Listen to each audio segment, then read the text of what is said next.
तो ये आपको मॉडर्न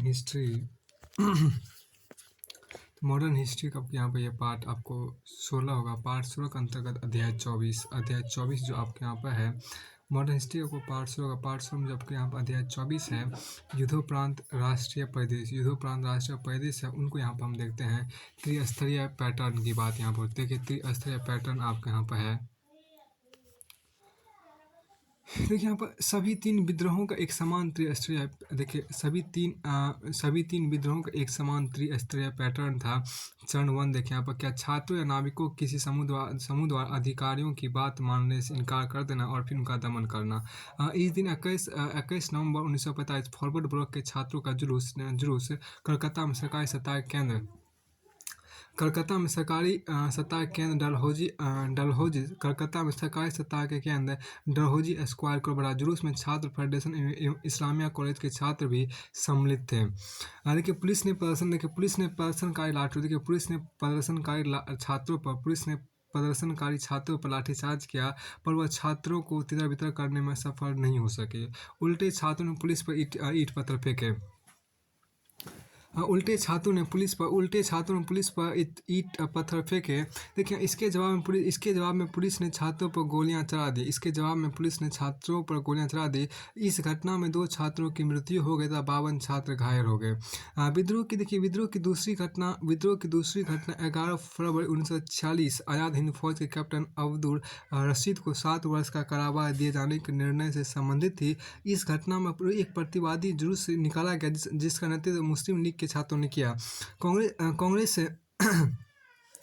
कांग्रेस एवं कम्युनिस्ट पार्टी के छात्र संगठन इस जुलूस में सम्मिलित हुए। पुलिस ने धर्मतल्ला स्ट्रीट पर कुछ प्रदर्शनकारी गिरफ्तार कर लिया। इससे छात्र उत्तेजित हो गए था। विरोध स्वरूप उन्होंने डलहौजी स्क्वायर क्षेत्र में धारा 144 का उल्लंघन किया। इसके परिणामस्वरूप पुलिस ने लाठीचार्ज किया। इसके परिणामस्वरूप आपको पुलिस ने लाठीचार्ज किया था, कई और लोगों को बंदी बना लिया। देखिए रॉयल इंडियन नेवी भारतीय शाही सेना ने इस विद्रोह 18 फरवरी 1946 की शुरुआत बम्बई में हुई। देखिए जब HMIS तलवार के 1100 नाविकों ने निम्न कारणों से हड़ताल कर दी। देखिए आप क्या नस्लवादी भेदभाव भारतीय नाविक अंग्रेज सैनिक के बराबर वेतन की मांग करने लगे। देखिए दूसरा अखाद्य भोजन यहाँ कहते हैं। नाविक BC दत्त द्वारा HMIS तलवार की दीवारों पर भारत छोड़ो लिखने के आरोप के कारण उन्हें गिरफ्तार कर लिया गया। रॉयल इंडियन नेवी के नाविक उन्हें रिहा करने की मांग कर रहे थे। आज़ाद हिंद फौज पर मुकदमा हुआ। इंडोनेशिया में भारतीय सेना का प्रयोग था, उसकी वापसी की मांग। फिर आपको आगे देखिए आंदोलनकारियों ने क्या देखिए आपको क्या कि आंदोलनकारियों ने तिरंगे फहराया था। आंदोलनकारियों ने आपको तिरंगे फहराए था। जहाजी बेरों में जगह जगह झंडे लगा दिए। शीघ्र ही कैसर और फोर्ट बैरक भी शीघ्र ही कैसर और फोर्ट बैरक भी हड़ताल में शामिल हो गए। आंदोलनकारी कांग्रेस के झंडों से सजी गाड़ियों में बैठकर पूरे बम्बई में घूमने लगे। उन्होंने कुछ स्थानों पर यूरोपियन पुलिस वालों को धमकाया था। कुछ स्थानों के कांच तोड़ दिए। भारतीय आंदोलनकारियों को भोजन पहुंचाया था। दुकानदारों ने उन्हें आमंत्रित किया कि वे अपनी आवश्यकता की वस्तुएं दुकानों से निःशुल्क ले सकते हैं। देखिए आप क्या कि चरण 2 देखिए पूरे शहर के लोगों का आंदोलनकारियों की मांग में शामिल हो जाना। देखिए चरण 2 पूरे शहर के लोगों का आंदोलनकारियों की मांगों में शामिल हो जाना। तो पूरे शहर के लोगों का आंदोलनकारियों की मांग में शामिल हो जाना। विद्रोह के दूसरे चरण में शहर के लगभग सभी लोग आंदोलनकारियों के साथ हो गए। इस चरण में ब्रिटिश विरोधी भावना अत्यंत उग्र हो गई था। बम्बई एवं कलकत्ता में सारा कामकाज ठप पड़ गया। यहाँ देखिए क्या कि शुरू में शहरवासियों ने आंदोलनकारी देखिए आंदोलनकारी के शुरू में शहरवासियों ने आंदोलनकारियों के प्रति सहानुभूति का प्रदर्शन किया, तो उनकी मांगों के समर्थन में सभाओं, जुलूस एवं हड़तालों का आयोजन किया। बाद में जगह जगह अवरोध खड़े किए गए। खड़े किए गए गलियों, देखिए आप क्या गलियों और मकानों की छतों से लड़ाइयाँ की गई। यूरोपीय देखिए यहाँ पर क्या यूरोपियों पर हमले किए गए। देखिए यहाँ पर क्या यूरोपियों पर हमले किए गए तथा थानों, बैंकों, डाकघरों एवं अनाज की दुकानों में आग लगा दी गई। एक ईसाई संगठन YMCA के केंद्र में भी आगजनी घटना हुई। ट्राम के दफ्तरों एवं रेलवे स्टेशनों पर भी आक्रमण किए गए तथा बलपूर्वक रेल एवं सड़क यातायात को अवरुद्ध कर दिया गया। देखिए फिर के चरण तीर्थया की बात यहाँ पर करते हैं। चरण तीर्थ देखिए देश के दूसरे हिस्से के लोगों द्वारा आंदोलनकारियों के प्रति सहानुभूति और एकजुटता की अभिव्यक्ति थी। इस चरण में देश के अन्य हिस्से के छात्रों ने आंदोलनकारी छात्रों एवं नाविकों के समर्थन में सहानुभूति में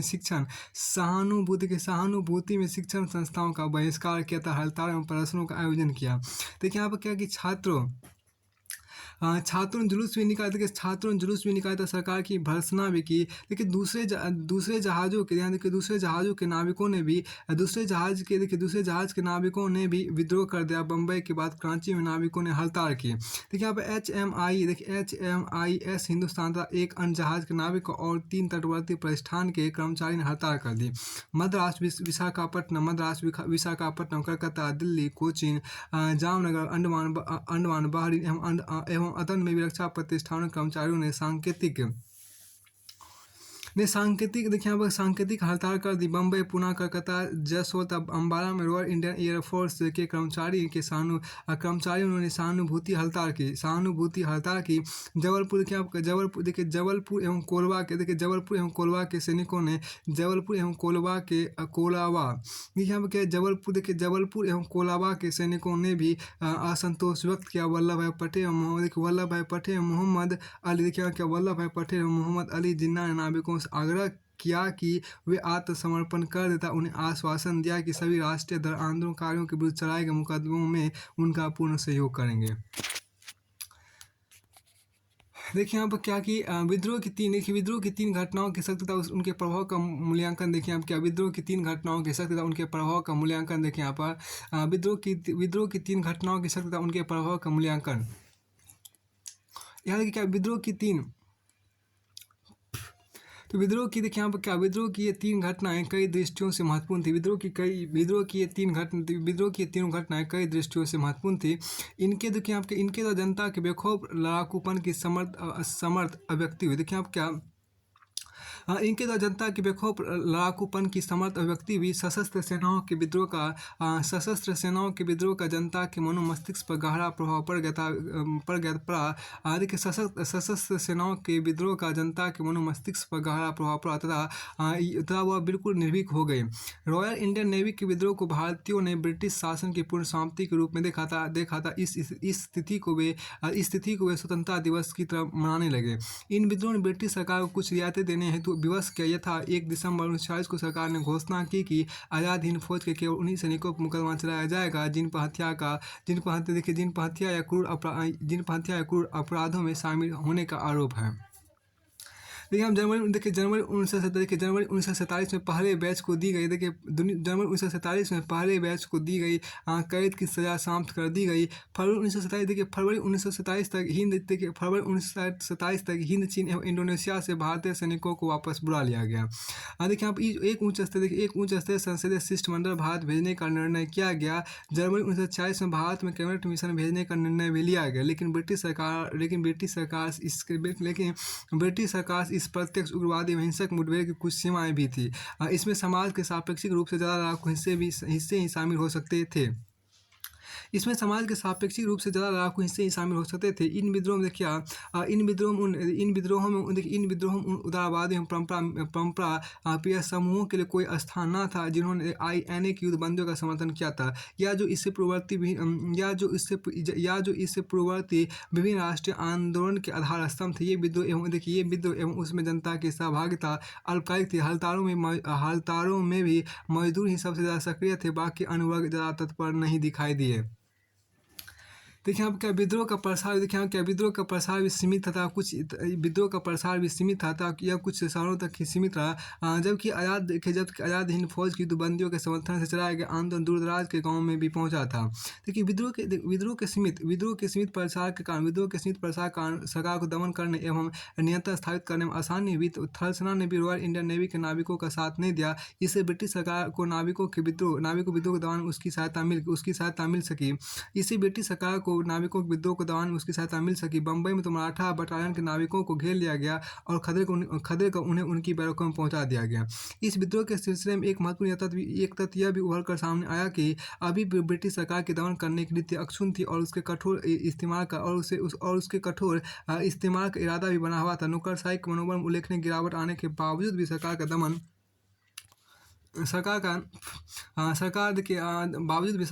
और सहारा लेकर किसी भी आंदोलन को कुचलने की रणनीति अपनाने लग गई थी। इस विद्रोह के दौरान जो सांप्रदायिक एकता परिलक्षित हुई उसकी भी सीमाएं थी। यहाँ देखिए यह जन एकता कम संगठनात्मक एकता ज़्यादा थी। केवल रशीद अली के मुकदमे का प्रतिवाद करने के मुद्दे पर ही कांग्रेस, मुस्लिम लीग और कम्युनिस्ट पार्टी के छात्र संगठनों में एकता स्थापित हो सकता। यह एकता भी कुछ समय के लिए ही थी। कलकत्ता जहाँ फरवरी 1946 में लोगों ने नाविकों के समर्थन में सराहनीय एकता प्रदर्शित की थी, अगस्त 1946 में सांप्रदायिक दंगों की आग में जल उठा। अगस्त 1946 में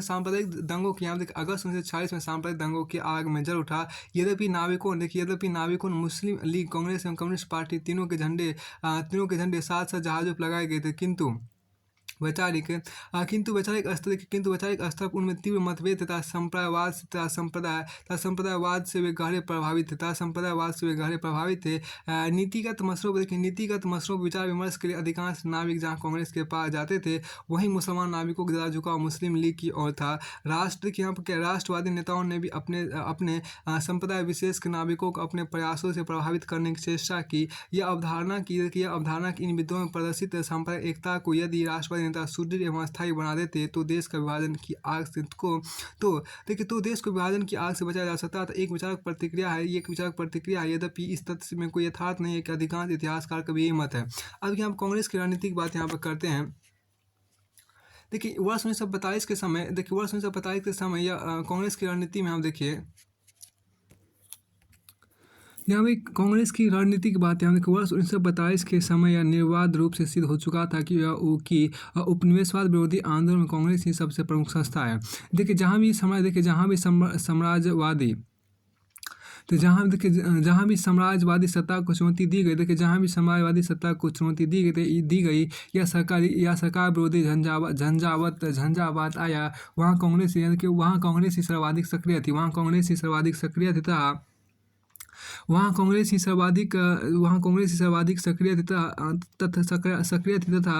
उसने जनता की आवाज़ को सबसे ज़्यादा मुखरित किया। चाहे आज़ाद हिंद फौज के युद्धबंदी का मामला हो या भारत छोड़ो आंदोलन के विरुद्ध सरकारी दमन के बाद कांग्रेस ही इन मुद्दों के समर्थन या आलोचना में सबसे ज़्यादा प्रखर संस्था थी। जब देखिए जन समान में कांग्रेस की गहरी पैठ थी एवं उसे और उसके नेताओं को बेहद सम्मान की दृष्टि से देखा जाता था। अपनी निरंतर मुखरता तथा जनप्रिय नीतियों के कारण कांग्रेस ने पूरे राष्ट्र में साम्राज्यवाद विरोधी चेतना का प्रसार किया था, अंग्रेजी शासन की नींव हिलाकर रख दी। 1945-46 की देखिए 1945-46 की सर्दियों में जो 3 बड़े विप्लव हुए उनमें मुख्य तौर पर कांग्रेस द्वारा उत्पन्न की गई राष्ट्र प्रेम की भावना ने मुख्य भूमिका निभाई थी। कांग्रेस के प्रयासों से तत्कालीन जनता ऊर्जावान बन सकी था। इन तीनों विद्रोहों में उसने अपनी उपनिवेशवादी घृणा को खुलकर अभिव्यक्त किया। चाहे आईएनए की युद्धबंदियों की बात हो या फिर रॉयल इंडियन नेवी के नाविकों का मसला, कहीं भी कांग्रेस पीछे नहीं रही। हर जगह प्रत्यक्ष या परोक्ष रूप से उसने अपनी भूमिका का निर्वहन किया। विद्रोहों के उपरांत किए गए सरकारी सर्वेक्षणों एवं जांचों से भी यह बात स्पष्ट हो गई थी। यह बात स्पष्ट हो गई थी कि इन विद्रोहों की प्रेरणादायक संस्था कांग्रेस ही थी, ना कि मुस्लिम लीग या कम्युनिस्ट पार्टी। ये तीनों विद्रोह उन पूर्ववर्ती राष्ट्रवादी गतिविधियों का विस्तार ही थे जिनसे कांग्रेस अभिन्न रूप से जुड़ी हुई थी। इन विद्रोह में उसकी भूमिका सिर्फ समर्थक दल की ही नहीं थी, बल्कि उसने रणनीति तय करने तथा कार्रवाइयों के संचालन में भी महत्वपूर्ण भूमिका निभाई। देखिए यहाँ पर क्या इन विद्रोहों को पूर्ववर्ती घटनाओं से इस आधार पर पृथक किया जा सकता है कि इनमें विरोध प्रदर्शन का जो तरीका अपनाया गया वह पहले से भिन्न था। पूर्ववर्ती घटनाओं में राष्ट्रीय अखंडता की शांतिपूर्ण अभिव्यक्ति होती थी, जबकि इन विद्रोहों में सत्ता को स्पष्ट एवं हिंसक चुनौती दी गई थी। यद्यपि अपनी रणनीति एवं समय के मद्देनजर कांग्रेस ने आधिकारिक तौर पर इन विद्रोहों का समर्थन नहीं किया। समतावादी रूप कांग्रेस की रणनीति का अभिन्न हिस्सा था। उसके विचार में प्रतिवाद का यह रूप और उसका समय दोनों उपयुक्त नहीं है, अतः समझौते की रणनीति सबसे उचित है। उसका मानना था कि भारतीय अब इतने तैयार नहीं कि उपनिवेशवादी शासन का समूल उखाड़ फेंके। इसलिए उसने आंदोलनकारी जनता एवं नाविकों को सलाह दी कि वे हिंसक प्रतिवाद का रास्ता छोड़ देता, कांग्रेस के झंडे तले आकर उपयुक्त ढंग से संघर्ष करने में सहयोग प्रदान करे। उसने कहा कि कांग्रेस उचित समय की प्रतीक्षा में तथा समय आने पर ही वे संघर्ष का बिगुल बजाएगी। देखिए गांधी जी ने संघर्ष के लिए विद्रोह का तरीका अख्तियार करने की प्रक्रिया को निंदनीय कहा। उन्होंने कहा कि एक तो विद्रोह करना गलत है, और यदि यह विद्रोह भारत की स्वतंत्रता के लिए किया गया तो यह दोहरी गलती है। उनका मानना था कि यदि लोगों को किसी प्रकार का शिकायत है तो उसके लिए उन्हें राष्ट्रीय आंदोलन नेताओं से सलाह करनी चाहिए, अपने उद्गारों का अभिव्यक्ति उचित ढंग से करनी चाहिए। अभी चुनाव के नतीजे यहाँ पर देखिए। कांग्रेस का प्रदर्शन उसे 91% गैर मुस्लिम मत प्राप्त हुआ। ये केंद्र व्यवस्थापिका सेंट्रल असेंबली की 102 में से 57 सीटों पर कब्जा कर लिया। 102 में से 57 सीटों पर कब्जा कर लिया। भारतीय चुनाव में इसने बंगाल, सिंध, पंजाब को छोड़कर लगभग सभी अन्य प्रांतों बहुमत प्राप्त किया। उत्तर पश्चिमी सीमा प्रांत असम में भी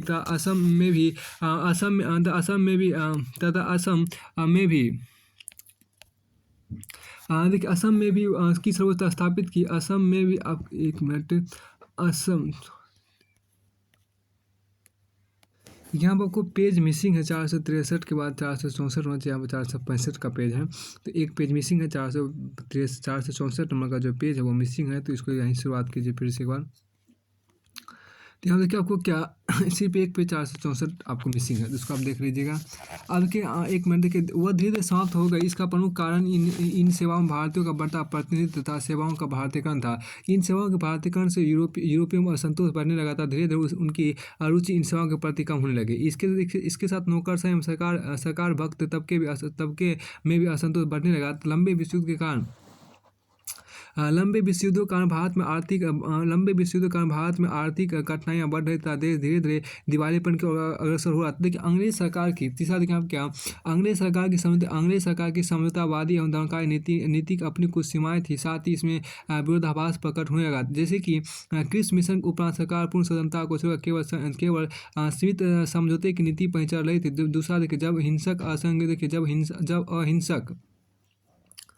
जब अहिंसक असहयोग आंदोलन को दबाने के सरकार ने दमन का सहारा लिया, तो देखिए सरकार ने दमन का सहारा लिया तो उसका फांसी वाला चेहरा अनावृत हो गया था। तथा जब सरकार ने आंदोलन के विरुद्ध दमन का सहारा लेने से बचने की कोशिश की तो नौकरशाही हताश हुई तथा सरकार की प्रतिष्ठा में भारी गिरावट आई। देखिए सरकार द्वारा कांग्रेस के सरकार द्वारा देखिए आप क्या कि सरकार द्वारा कांग्रेस के प्रति प्रेम दिखाए जाने से सरकार द्वारा यहाँ देखिए कि सरकार द्वारा कांग्रेस के प्रति प्रेम देखिए सरकार द्वारा कांग्रेस के प्रति प्रेम दिखाए जाने से उसके भक्त असंतुष्ट हो गए। सरकार की ध्यान देखिए सरकार की इन विरोधाभासी नीतियों का कारण सरकार की इन विरोधाभासी नीतियों का नौकरशाही असमंजस की स्थिति में फंस गया था, जो कि अभी तक सर्वश्रेष्ठता की भावना पाले हुई थी तथा किसी भी स्थिति में भारतीयों के समक्ष झुकने को तैयार नहीं थी। चुनावों के उपरांत विभिन्न प्रांतों में कांग्रेस सरकारों के गठन से देखिए यहाँ पर क्या चुनाव के उपरांत विभिन्न प्रांतों में कांग्रेस सरकारों के गठन से यह स्थिति और जटिल हो गई था। नौकरशाही एवं राजभक्त असमंजस के दलदल में आकंठ डूब गए। देखिए हम क्या कि संविधानवाद या कांग्रेस राज संविधानवाद या कांग्रेस राज ने भारतीयों में जुझारूपन की प्रवृत्ति को और सशक्त बना दिया था। राष्ट्रवादी भावनाओं के प्रसार को और तेज कर दिया। आज़ाद हिंद फौज की युद्धबंदियों के समर्थन में पूरे राष्ट्र ने जिस अभूतपूर्व एकता का परिचय दिया, उसमें सरकार सत्ते में आ गए। तदुपरांत रॉयल इंडियन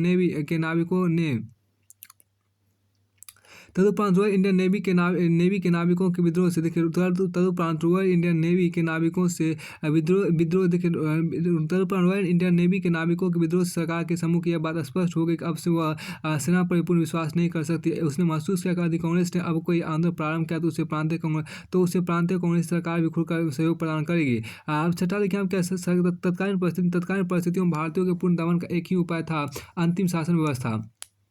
किंतु अब यह व्यवस्था असंभव प्रतीत होने लगी थी, क्योंकि सरकार के पास अब पर्याप्त संख्या में दक्ष अधिकारी नहीं थे। ब्रिटिश सरकार अब यह सोचने पर विवश हो गई कि जन आंदोलन 7वां पॉइंट देखिए ब्रिटिश सरकार अब यह सोचने पर विवश हो गई कि जन आंदोलन के दैत्य को दफन करने के भारतीय समझौता अपराह्य हो चुका है। तब भविष्य में भारत ब्रिटिश संबंधों को अच्छा बनाए रखने का एकमात्र ही उपाय है। फिर आपको आगे हम देखें क्या कि ब्रिटेन में भी सरकार एवं उच्च नीति नियामक यह महसूस करने लगे कि अंग्रेजों की सम्मानपूर्वक वापसी का यही एक उपाय है कि भारतीयों से समझौता कर लिया जाए तथा शांतिपूर्ण ढंग से उन्हें सत्ता सौंप दी जाए। फिर आपको आगे देखिए हम कैबिनेट मिशन योजना देखिए कैबिनेट मिशन योजना की पूर्व संध्या देखिए यहाँ पर कैबिनेट मिशन योजना की पूर्व संध्या पर कांग्रेस ने मांग की कि वह एकीकृत केंद्र में सत्ता हस्तांतरण की प्रक्रिया को स्वीकार करेगी।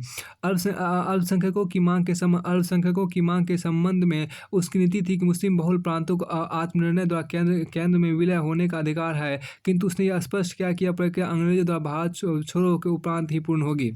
ब्रिटेन की मंशा भी यही थी कि वह संयुक्त एवं मैत्री भाव वाली सरकार के देखिए यहाँ पर क्या ब्रिटेन की मंशा भी यही थी कि वह संयुक्त एवं मैत्री भाव वाले भारत को सत्ता हस्तांतरित करे राष्ट्रमंडल की सुरक्षा हेतु भारत को सक्रिय साझेदार बनाए, क्योंकि ब्रिटेन का मानना था कि विभाजित भारत से राष्ट्रमंडल की शक्ति क्षीण होगी तथा ब्रिटिश व्यवस्था की उसकी नीति प्रभावित होगी। अब 1946 में ब्रिटेन के संयुक्त भारत के संबंध में स्पष्ट नीति थी, जो कि उसकी पूर्ववर्ती नीतियों सर्वथा भिन्न थी। 15 मार्च 1946 को ब्रिटिश प्रधानमंत्री क्लीमेंट एटली ने कहा कि अल्पसंख्यकों की मांग विचारणीय है, परंतु उन्हें बहुसंख्यकों के हितों की उपेक्षा करके पूरा नहीं किया जा सकता। यह घोषणा आपको शिमला सम्मेलन में सरकार द्वारा अपनाई गई उस घोषणा से बिल्कुल भिन्न थी, जिसमें वायसराय वेवेल ने जिन्ना को संतुष्ट करने का पूर्ण प्रयास किया था। बल्कि भारत में कैबिनेट मिशन का आगमन देखिए यहाँ पर 24 मार्च 1946 को कैबिनेट मिशन दिल्ली पहुंचा। मिशन ने विभिन्न दलों एवं समूहों के नेताओं से निम्न मुद्दों पर कई दौर की बातचीत की। अब देखिए पर अंतिम सरकार यहाँ देखिए क्या पर आपको देखिए अंतिम सरकार भारत को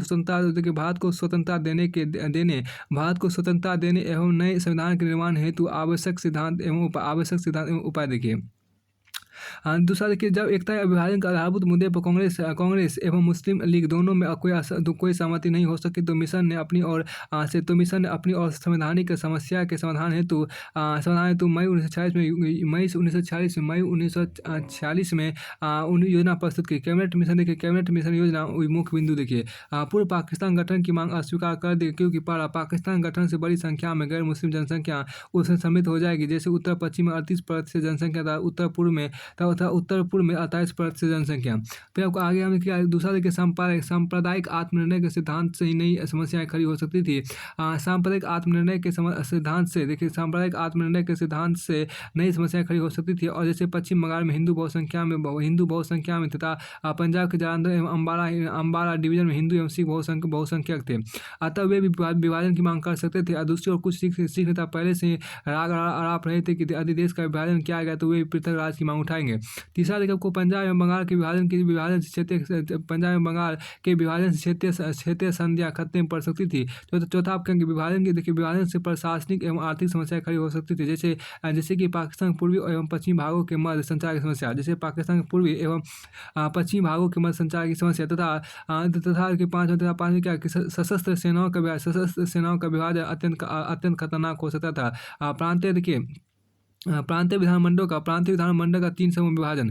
समूह का आपको मद्रास, बम्बई, मध्य प्रांत, संयुक्त प्रांत, बिहार एवं उड़ीसा, हिंदू बहुसंख्यक प्रांत। समूह ख हम देखिए क्या कि पंजाब, देखिए आप क्या पंजाब उत्तर पश्चिमी सीमा प्रांत एवं देखिए पंजाब उत्तर पश्चिमी सीमा प्रांत एवं सिंध मुस्लिम बहुसंख्यक प्रांत। समूह ग देखिए बंगाल, देखिए आप क्या बंगाल एवं असम मुस्लिम बहुसंख्यक प्रांत। देखिए आप कार्यपालिका देखिए आप क्या कार्यपालिका एवं व्यवस्थापिका का त्रिस्तरीय केंद्रीय प्रांत एवं समूह स्तरों में विभाजन। देखिए संविधान सभा संविधान सभा के निर्वाचन प्रांत की विधानसभाओं के संविधान सभा के निर्वाचन को प्रांत की विधानसभाओं के सदस्य द्वारा प्रांत। देखिए, संविधान सभा का निर्वाचन प्रांत की विधानसभाओं के सदस्य तथा प्रांत की जनसंख्या के अनुपात के आधार पर अनुपातिक प्रतिनिधित्व प्रणाली के द्वारा किया जाएगा। निर्वाचन मंडल में केवल 3 वर्ग माने गए, मुस्लिम, सिख और अन्य हिंदू सहित। प्रस्तावित संविधान सभा में 30 निर्वाचित सदस्य होने थे, जिनमें से 292 सदस्य भारतीय प्रांतों से, 4 मुख्य आयुक्तों के राज्यों, 93 देशी रियासतों से चुने जाने थे। यह एक उपयुक्त एवं लोकतांत्रिक व्यवस्था थी, जो कि परिमाण पर आधारित नहीं थी। इस संविधान सभा में समूह ख एवं ग तीनों के सदस्य प्रांतों का संविधान बनाने हेतु पृथक बैठकर विचार विमर्श करेंगे, और यदि संभव हुआ तो समूह के लिए संविधान निर्माण का भी प्रयास करेंगे। तत्पश्चात तीनों समूहों के सदस्य अर्थात संपूर्ण संविधान सभा का एक साथ बैठकर संघीय संविधान का निर्माण कर लेंगे। ब्रिटिश भारत और देशी रियासतों को मिलाकर एक भारतीय परिसंघ बनाया जाएगा। एकीकृत संघ रक्षा, संचार एवं विदेशी मामलों पर नियंत्रण रखेगा। केंद्रीय व्यवस्थापिका एवं सांप्रदायिक प्रश्नों का हल दोनों समुदायों की उपस्थिति एवं मत देने वाले सदस्यों के समान बहुमत के आधार पर किया जाएगा। देखिए, हर प्रांत को पृथक कार्यपालिका और विधायिका के साथ समूह बनाने का अधिकार होगा, तथा प्रत्येक समूह का अपने अधीन रखे जाने वाले प्रांतीय विषयों के संबंध में निर्णय का अधिकार होगा। सत्ता हस्तांतरण यानी कि सत्ता हस्तांतरण के पश्चात भारतीय राजस्व संबंध सर्वोच्च शक्ति ने इंग्लैंड के पास सत्ता हस्तांतरण के पश्चात भारतीय राजस्व संबंध सर्वोच्च शक्ति ना इंग्लैंड के पास रहेगी और ना भारत ही के पास। देखिए, सत्ता हस्तांतरण के पश्चात भारतीय राजस्व संबंध सर्वोच्च शक्ति ना इंग्लैंड के पास रहेगी और ना ही भारत के पास। भविष्य 552 देशी रियासतों का भारत में क्या स्थान होगा, या इस विषय में ये रियासतें संविधान सभा से बातचीत करेगी, और इस बीच इन रियासतों का संविधान सभा में प्रतिनिधित्व होगा। केंद्रीय संविधान सभा और इंग्लैंड में सत्ता हस्तांतरण उत्पन्न विवादों के निराकरण के लिए एक संधि के संदर्भ में बातचीत की आवश्यकता दर्शाई गई थी। सभी दलों की सहायता से एक अंतिम सरकार की स्थापना की जाएगी, जिसमें सभी भाग भारतीय नेताओं के पास रहेंगे। अब देखिए, समूह व्यवस्था के संबंध में भिन्न व्याख्या देखिए। समूह व्यवस्था के संबंध आपको भिन्न व्याख्या देखिए। प्रत्येक पार्टी या समूह ने समूह व्यवस्था की अवधारणा को अपनी दृष्टि से देखा था, उसकी अलग व्यवस्था की। कांग्रेस जब तक समूह व्यवस्था की अवधारणा तो वैकल्पिक कांग्रेस जब तक समूह व्यवस्था की समूह व्यवस्था